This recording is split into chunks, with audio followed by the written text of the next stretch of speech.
Hello, everyone. Welcome to the Path 11 podcast. I'm very excited about our show today. We're going to be talking to the spirit doctor, Kelle Sparta. And I want to tell you a little bit about her first, and then I'm going to read off a couple of things to see if you can relate to some of the stuff that she works with with her clients. And it's all about our challenging childhoods. You all know I had a very challenging one myself. And as I was reading this, I was like, oh, yep, haven't fixed that one yet. Or, oops, not that one yet either. But it was interesting to see. I think I've come a pretty long way, but I'm hoping that she can help some of you. So she is a transformational shaman who specializes in showing powerful, successful people how to take their success into the spiritual realm to find happiness and claim their full power and fulfill their purpose. She is also the founder of the Sacred Power and Purpose Mystery School, and that is offering programs that accelerate the path of personal evolution. She's also a host of the Spirit Sherpa Podcast, and she's invited us on her podcast. That's going to be really cool. We'll get to be the ones that are being interviewed. And the Spirit Sherpa Podcast is your guide to energy, magic, and the spirit world. She has helped more than 6,000 people dive deeper into themselves to create a life where they are flourishing on all levels. Now, before I bring her on, I have to read a little bit of this checklist for you to decide if maybe you are still being impacted by your challenged childhood. So if this is you, you might want to contact Kelle after this podcast and work with her. Somehow the thought of being wrong scares you, like you are in fear for your life. You have to be right. And if it looks like someone is going to prove you wrong, you change the subject to one where you can be right.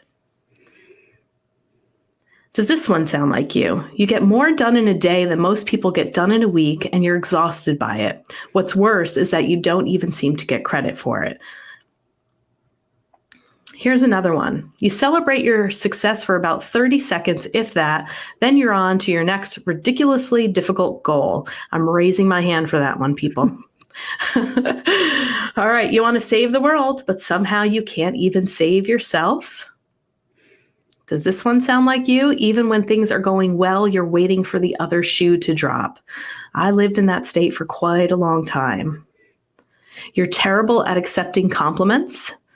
I'm happy to say I finally got that one down about 3 years ago.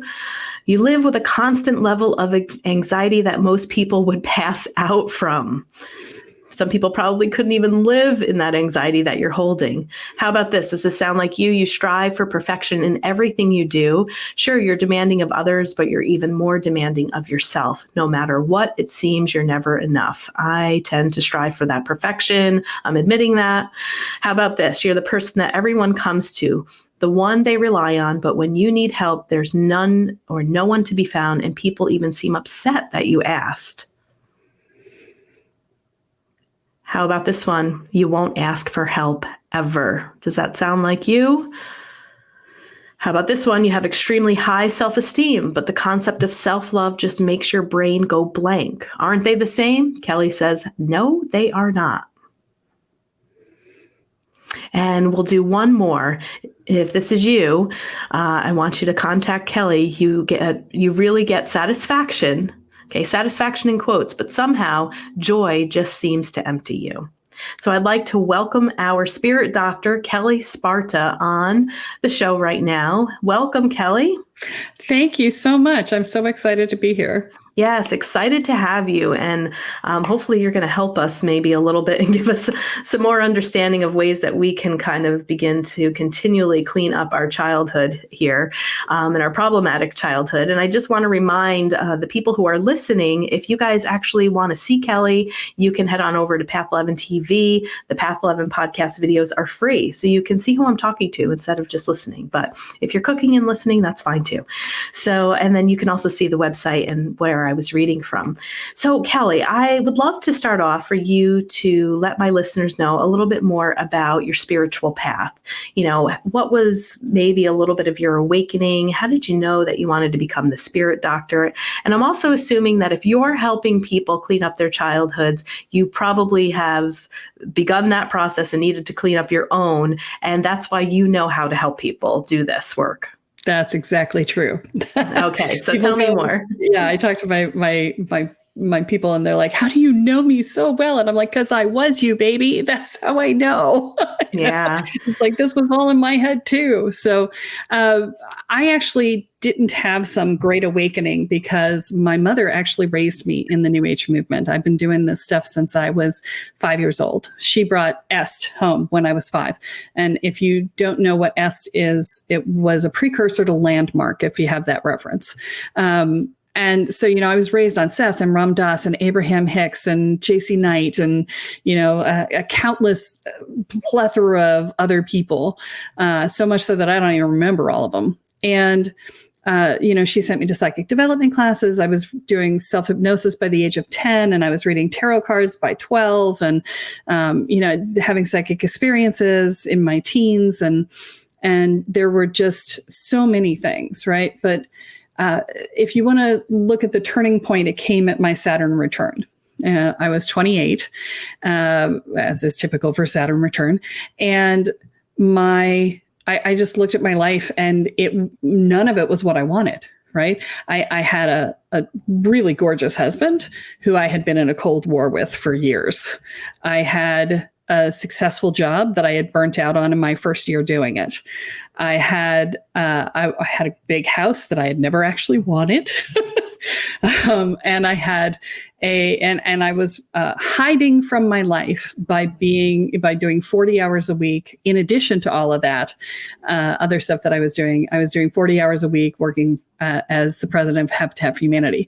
And I looked at my life and I went, okay, so I have a successful business. I have a husband. I have a house. I have a dog. I'm a pillar of my community. By outside, I did the American Dream checklist and I'm miserable. This is not working. And I razed my life to the ground. I divorced my husband. I had him take the dog. I sold the big house. I sold the business and I moved out of state and started living with a bunch of people I met at the Renaissance Fair who, as it turns out, were all shamans and magicians. And that stepped me. I had already started back. My ex-husband had been an atheist. And so I had stepped away from the spiritual stuff for that 7 years.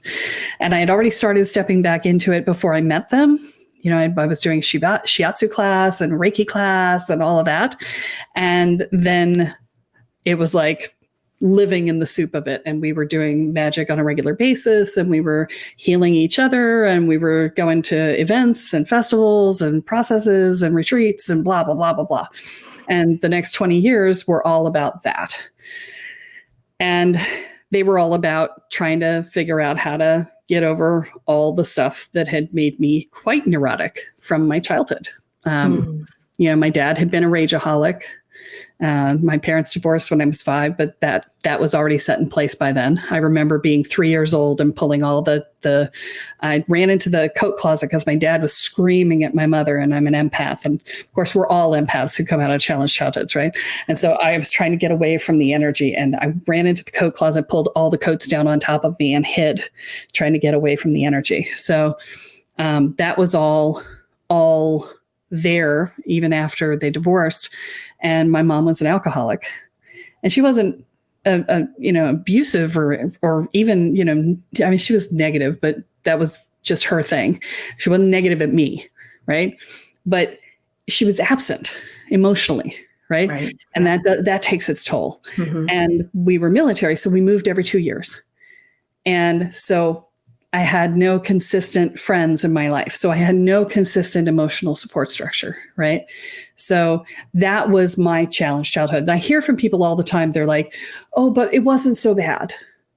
And it's like, it doesn't have to be terrible for it to have a major impact on you. Right. And, I've talked to therapists who work with people who have been really traumatized, like kidnapped and kept in basements for months and years. And every single one of them always says, yeah, but somebody else had it worse. Okay. So it doesn't matter if somebody else had it worse. Your trauma is your trauma and It's valid. right? Yes. And that's the thing that, I need people to understand is if you saw any of those symptoms, if more than one of those symptoms is you, then you had a challenged childhood. Okay. And you may not be aware of it because some of my people have no idea. They're like, I saw these symptoms and I don't think I had a challenged childhood, but you were made the scapegoat or you were gaslit into thinking that it was okay that you got the behavior that you got and that you had a loving family who was over demanding and overly critical. It's there are ways that we twist our experiences, but the results speak the truth, which is if this is how you're feeling, then this is what was. Right. Yeah. And I'm so glad that you said that because, I've said that to a lot of my clients sometimes have sat across from me and they have said, God, I feel so bad. I'm saying this, but I know that there's probably somebody out there that had it worse or that they were beaten and I didn't have that experience, but yet I'm still, have all this anxiety and PTSD. And I have given them the same message that you just gave. It's like, you don't want to minimize your experience. Sure, there's people that have it worse than you, less than you, but your experience is your experience and you cannot minimize that impact. It sounds like you and I have some similar yet different things, which is why I can relate to a lot of those checklists. I know that my audience knows that, I was brought up too. My parents had divorced when I was young. My mom struggled with alcoholism and addiction. We weren't military, but I think I moved 13 times in my life before 10th grade. And some of that was due to her addiction and us, moving from one apartment to another. She's going into rehab. I have to go live with this family. I got to come back. It was just, really intense. And some of the things that remind me of that checklist, and I want to give it as a resource to people, it reminds me of the 13 characteristics of adult children of alcoholics. I don't know if you've ever have read that, but I remember when I was in therapy, a therapist had said to me, well, you're so loyal, but your loyalty runs to the wrong people. Have you ever read this checklist? And I had already gone through grad school, right? I have my master's degree and I was like, the 13 characteristics of what? I was like, no. And then I went and read that. It reminded me a little bit of your checklist, but they had since changed it that it's no longer adult children of alcoholics, but adult children of dysfunctional families. Yeah. And that it doesn't have to be alcoholism or have a parent that has drug use. It can be the parents who were the workaholics. And not there, it could be witnessing domestic violence. It could be experiencing sexual abuse. It could just be having, caretakers that had their own terminal illness and just weren't able to be there. Or that they are overly demanding and overly critical, and that you're not good enough no matter what. Exactly. Or that they really just didn't want you there and they made that clear, or they resented you, Yeah. And you talk about your Saturn return. I was married for 7 years in my 20s, and right before the 30, I go through my divorce, and the therapist that I had some background in astrology. She goes, "How old are you again?" I'm like, "I'm 28." She goes, "Oh, Saturn's returning." Yep. And I was like, "What the hell does that mean?" And I was like, "Okay." She's like, "Hang on." That's how I did. Yep. So really interesting. I see so many parallels between what you had just said. So, all right. So you've cleaned this up, you've worked on it, and now you're meeting with all of these people from the Renaissance Fair. You're diving into all of this training. And I know that you also work a lot with your shaman. So you have a lot of shamanic techniques that you use, and you use the word magic a lot too. Yes. You see that on your website. So can you go into a little more detail about how you begin to help people who come to you with these similar issues in childhood and help them find their power? Like, what techniques are you using? How are you working with people? Okay, good question. First, let me define magic, because that's going to be helpful. Magic is the focused. Oh, wow. That just went away. The application of focused intent, right? So it is taking an energy and putting it out with an intention associated with it, and you really being clear and quiet and focused as you're doing it. That's all that magic is. It is nothing, there's nothing nefarious about it, or whatever. It's a tool like a hammer, right? You can use it to build a house, or you can use it to knock somebody over the head. You're whatever you use it for is what it does. It's neutral, right? And so we talk about it from a metaphysical perspective, which is a very neutral, no religion associated with it thing. So when I say magic, what I'm doing is I'm saying, okay, here you're taking your sense of power, right? We all have personal power. Some of us have more access to it than others. And some of us think that power means domination over, right? I can manipulate you to do this. And for those of us with control freak tendencies, which is most of us who have had challenged childhoods, we are master manipulators, and we need to own that. And that's a version of magic. But it's a twisted version of magic because you don't believe in your own ability to keep yourself safe, right? So the work that I do with people is I work with them on reclaiming their power, right? So first we have to find emotional safety. That's step one, because until you feel emotionally safe, everything that remotely challenges your sense of reality is going to feel like an attack. And we're like a soldier who's been on a battlefield for, with 48 hours straight with no sleep. We're going to shoot first and ask questions later, right? Everything that is perceived as an attack gets shot at. Bang, done. Better safe than sorry, right? And so we need to get you out of that mode. That's step one. We need to get you to a place where you can be, reasonably able to hold discomfort. Because no change happens without discomfort. You must leave your comfort zone. I ask my students all the time, I'm like, how uncomfortable are you? If you're not uncomfortable, you're not doing anything. Yeah, right? Good point. Yeah. And so that's step one. And then from there, you have to go into what I call solidifying the energetic container, also known as individuation, because we're all empaths. Right.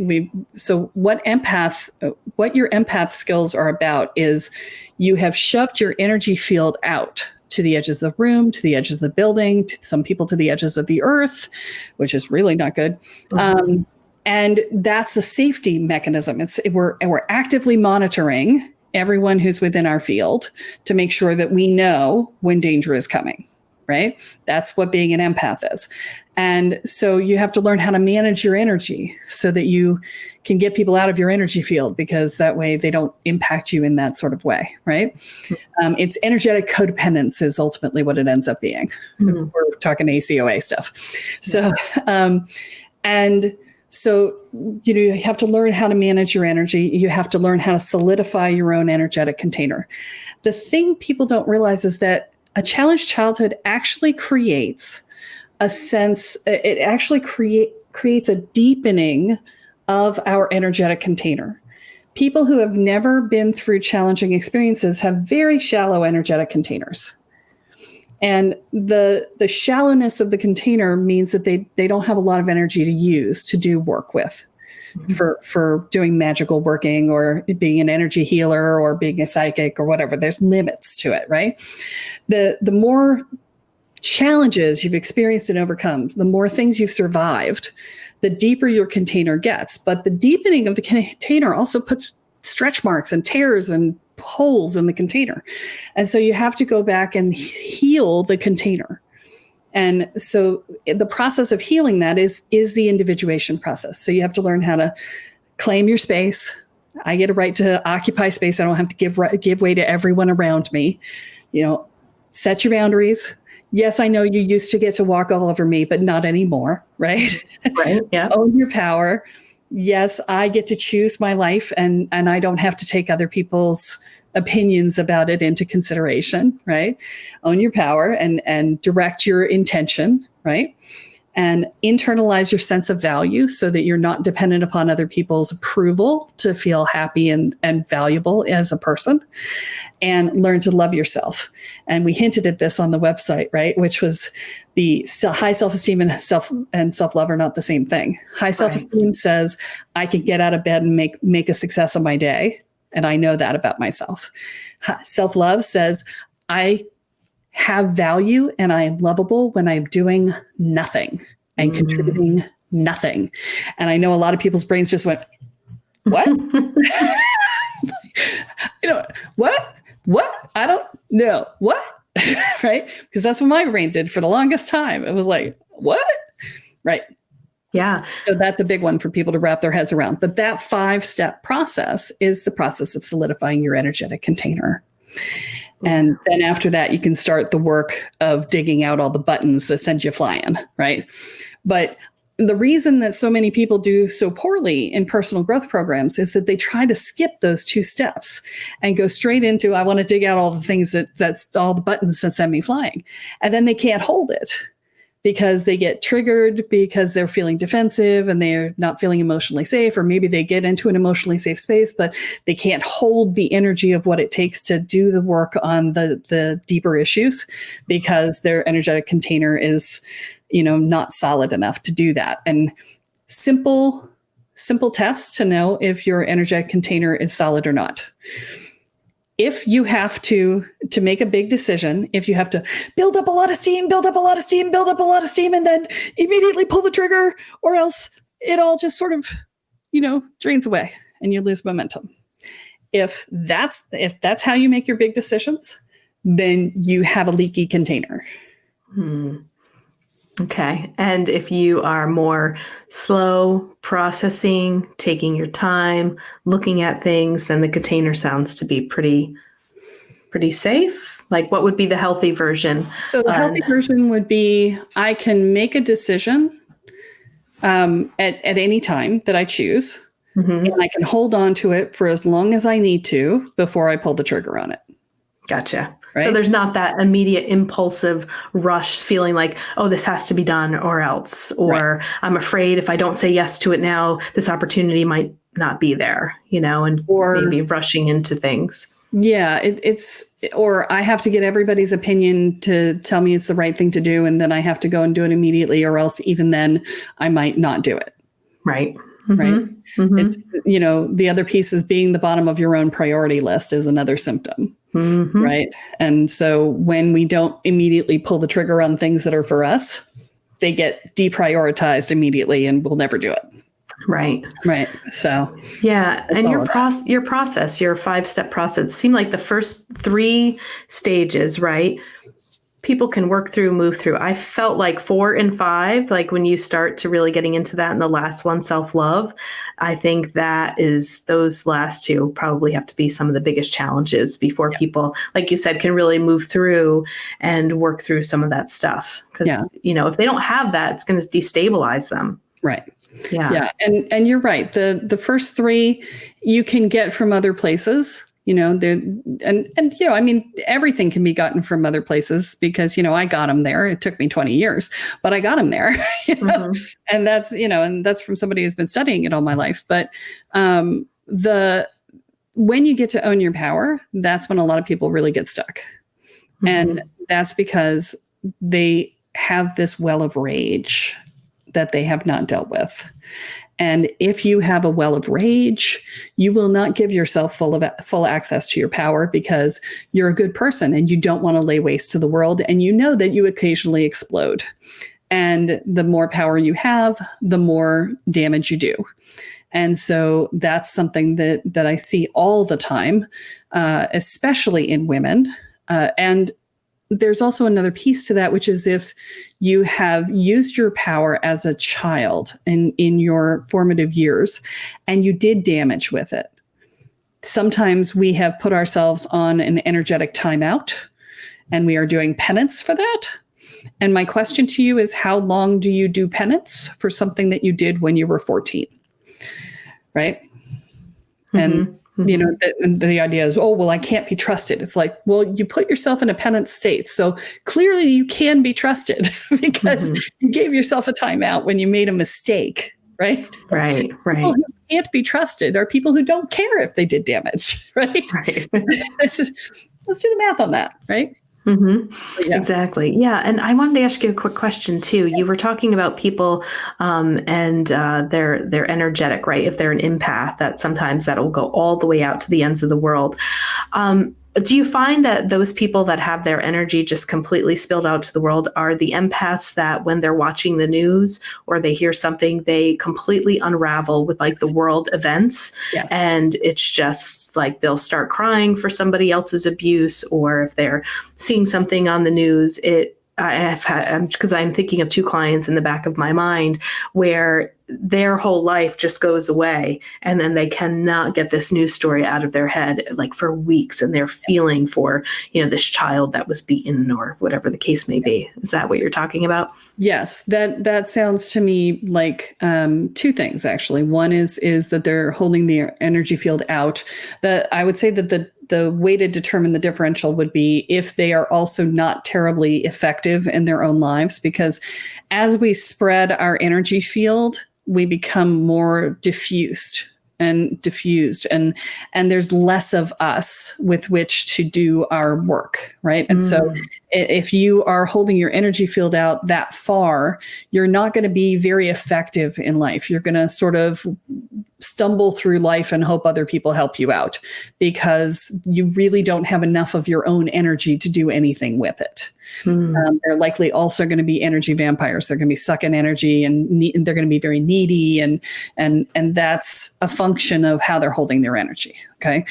The other side of that is what I see a lot with people is that sometimes they will get attached to somebody else's pain as a way to witness for someone else what was not witnessed for them.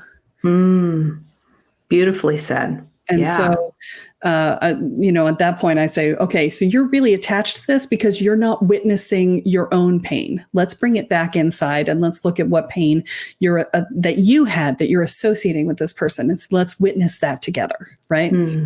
Because that's the other reason why people get obsessed with a single story, in my experience. So, wow. Yeah. Interesting. Gosh. Yeah. That could bring me to tears sometimes when you think about that. It's like, having our stuff being witnessed, and sometimes it just isn't. And that makes so much sense. What you just said, that was beautiful. It's not even just witnessed by the outside world, although that's important. By ourselves. We're in denial of our own pain. That's how we survived, right? I keep telling people that, look, your challenged childhood caused you to weave a tapestry of coping mechanisms. And then you wrap that tapestry of coping mechanisms around you like a safety blanket. And over the years, you grew, but the safety blanket didn't.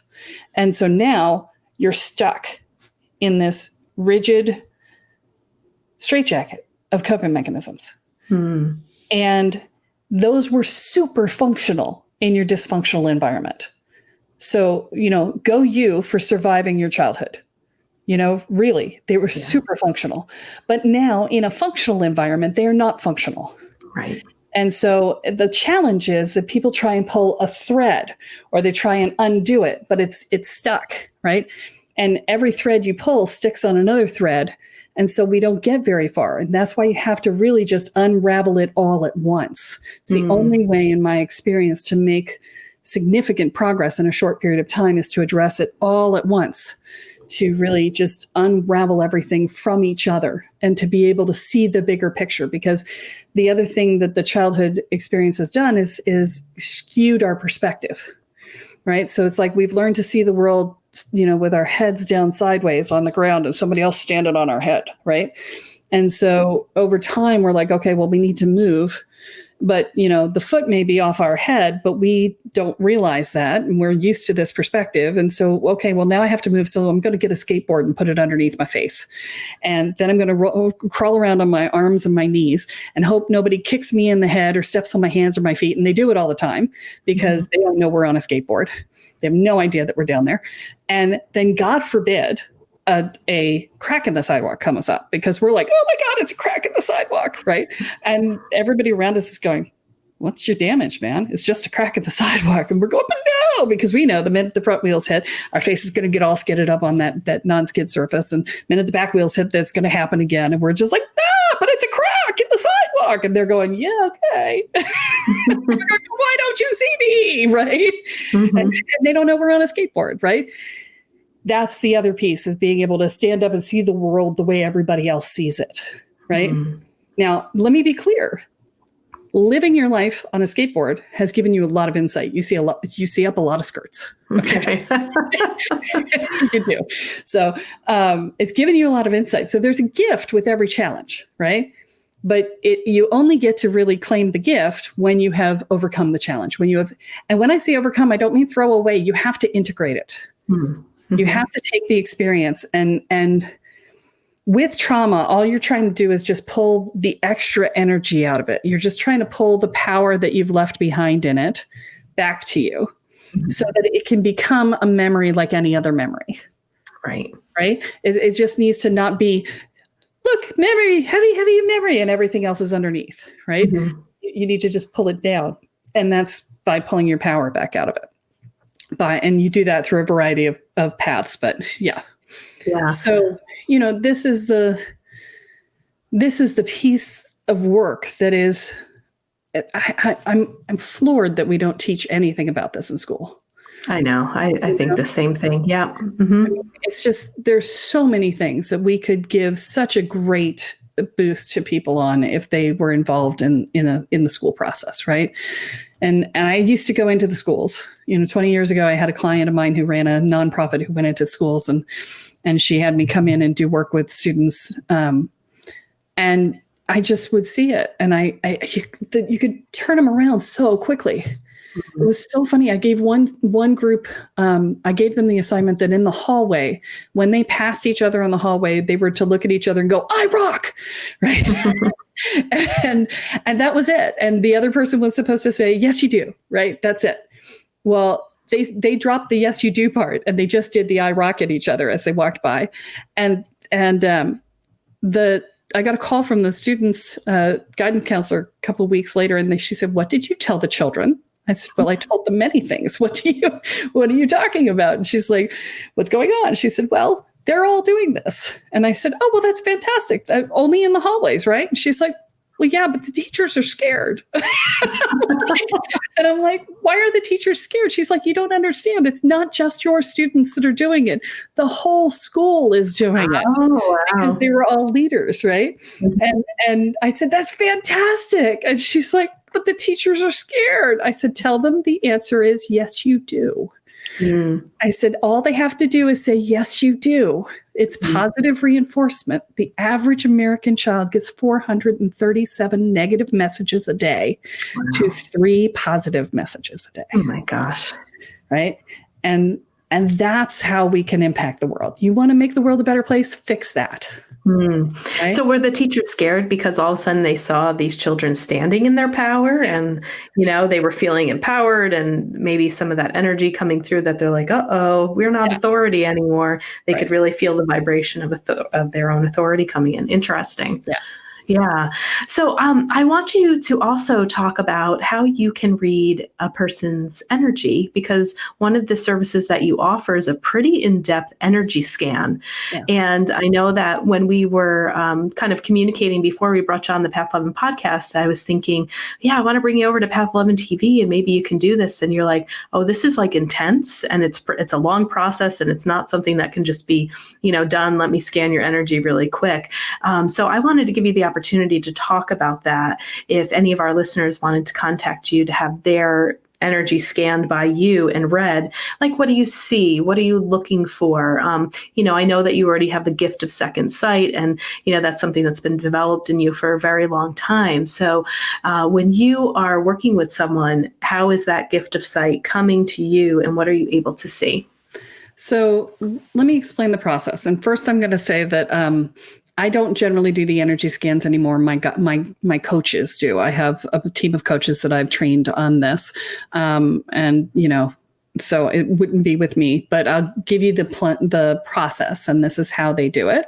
And the way it works is that you send a tendril of energy out. I would send a tendril of energy out, and I would get access to your energy field, right? So permission based, right? And I say, "Oh, just make a little Kelly-sized hole in your field so that I can get in." And I'm really using a lot of my empathic abilities to do that because I'm feeling into the space, right? So I do first thing I would look at is the aura, and the aura is sort of what's going on with you right now, right? It's a picture of where you are and how you are emotionally, right?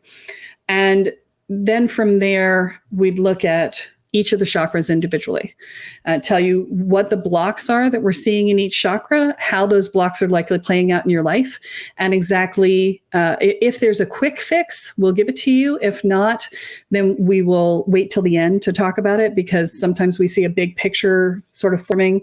Many blocks are related to other blocks and things like that. The average person has somewhere between 9 and 15 blocks that we'll find.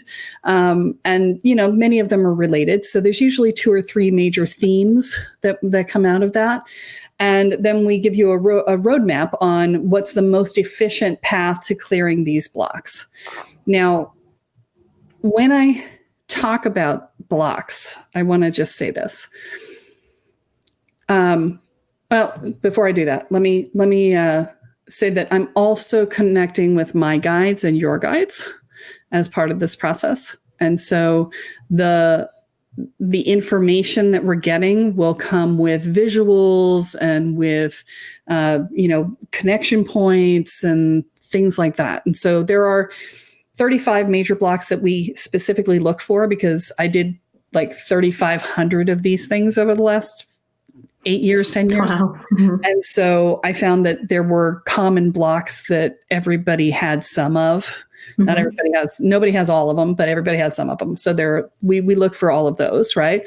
And then whatever else is given to us by our guides as we're working is what else we bring to the party. We look at your inner child, we look at your identity, we look at how you're connecting to the universe, we look at how you're running energy, we look at how well you're grounded, we look at are you willing to be heard in the world? Are you still living in some childlike behavior patterns? Are you, what's going on with you creatively, energetically? Are you dealing with addictions or attachments or things like that? What's going on sexually for you? We look at every part of the picture. How are you relating to your family? How are you relating to your friends? How are you feeling in terms of your own safety? How's your manifestation process going? Are you able to manifest effectively? And if not, why not? All of that is covered, which is why I said it's an in-depth process. Yeah, it sounds takes like it. Yeah. A minimum of 45 minutes. We come in saying, do you know what the chakra system is? Or do I need to tell you what each one does? Mm-hmm. And is this still a good time? And do I have permission to come in? And that's all we let you say in the beginning, because we want you to know that we're reading your energy field. And it's always done over the phone, not over video. Because we want you to know we're reading your energy field, not your micro expressions or your body language, right? Right. And we will talk for 45 minutes to an hour straight after that. Mm-hmm. And just do the whole thing. And people say that they listen to these things like 8, 10, 12 times after they've been through the training, or through the scan rather, because we've recorded for them. And they'll say that on the 8th or 10th listen that they'll hear something they never heard before. Mm. It's like, yeah, you weren't ready to hear it yet. Weren't ready. Right? Exactly. Yep. Yeah. And so, it's pretty intense, and it's also very exposing. So I would never do it in a public forum, because that would feel really not safe for the person receiving it. Right. Mm-hmm, mm-hmm. So when you think about blocks, and I want to say this because so many people are like, oh, I have to clear all my blocks. And it's like, okay, first off, no, you don't. Okay. Stop thinking of your blocks as things that are in your way, and start thinking of them as lessons that all have gifts for you. Okay. Yep. That's a good reframe. Yep. And what I tell people, because we do this work with people all the time, we won't let people do an energy scan more than every 6 months. Mm-hmm. And only if you're on a super accelerated path. Like, we'll let our students do them every 6 months, but unless you tell us, that you're really on a super accelerated path, you only get to do it once a year. Mm-hmm. And that's because it's not going to change. And I don't want you to waste your time and money. Right. Mm-hmm. So, but when it changes and you do clear an entire level, you're not done. You just revealed the next level with its all new set of blocks and challenges and gifts. right? All these lessons and gifts that you have to learn for this stage, right? I see this all the time on the spiritual journey. People are like, but I did that. There are these spokes that we work with, and each of these spokes are major issues, right? And there are major teachers, right? And so, and our path is a spiral into the center, and the spokes come out from the center. And so every time we come around and we meet that spoke again, we learn something at a deeper level. And in the beginning, you fight it because you're like, no, I did this work. I worked so hard on it. I did it. I was done. Right. Yeah. And there's like this little temper tantrum that we throw because we didn't want to do it again. Right. Yeah. And the faster you can look at the spoke and say, hello, old friend, what do you have to teach me today? Right. The faster you can process the work, because if you just accept that it's not a process of getting done, it's a process of getting present. Right. Yes. And that's the difference is people want to throw away their pain, but your pain doesn't go until you get present to it. Right. And so when we get present, we get our power. When we take responsibility for what has happened in our lives, we take our power. Right. And with responsibility, and granted, things happen to you, right? But 10% of life is what happens to you. 90% is how you react, right? So I think that was Buckminster Fuller who said that, but it's true, right? So yes, 10% of life happens to you, but that 90% is you. That's your response, right? Yep. And when we take responsibility for our response and for the part we played in whatever it was that happened to us, and that part may be, I was there. That part may be, I kind of did that. I kind of caused that, right? It can be anywhere in the spectrum, right? But when we do that, with great responsibility comes great power. Peter Parker had it backwards. Okay. So, and when you're present to it, that's when you can move it. When you're living in your future self of, I'll be happy when, or, I have to be, blah, blah, blah. Or if you're living in your past of, well, it's, my parents' fault because they suck and blah, blah, blah, then, you have no power. Right. Because you're not living in the space where your power exists, which is right here. Yeah.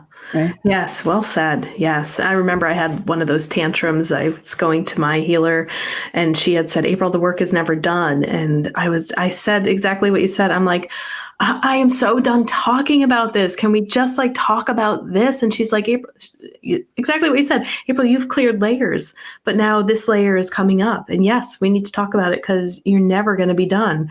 And I remember I was so mad that day. I was like, I just want to be done. But then I surrendered to it and realized, okay, this is going to be an ongoing thing, just like you talked about with that spiral. And that's okay.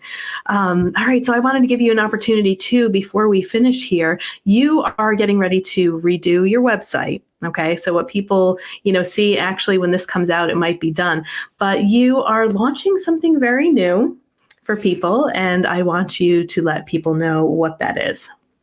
Yeah, it's very funny because it's new to the world, but it's not new to me. I've been quietly doing this and just not telling anybody. But it's the Sacred Power and Purpose Mystery School is what we are going to be changing the homepage of the website to. The programs that I've been teaching have been part of it all this time. It's just that you didn't find that out until you got later on in the process because, some people wanted it and some people didn't. And I've just decided to come out of the spiritual closet a little further and say, nope, this is what I'm doing. So it's basically Hogwarts meets Tony Robbins-ish. So it's a huge amount of personal growth and development stuff. And we just talked about all of that combined with magical training. and Oh. teaching you how to do metaphysics and how to manage your energy field and how to set up your own sacred spaces and how to protect your house and protect yourself and set intentions and use your energy to do your personal growth work.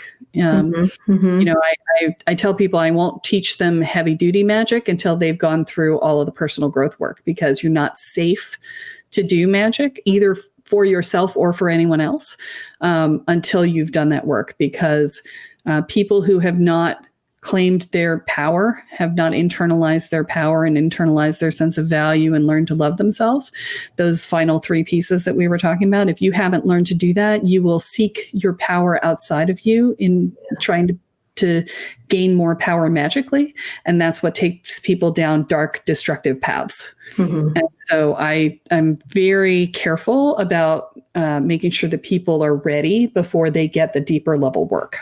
Yeah. Good ethical principle. Kelle knows where it's at. Okay. That's a really great sign of somebody that understands energetics.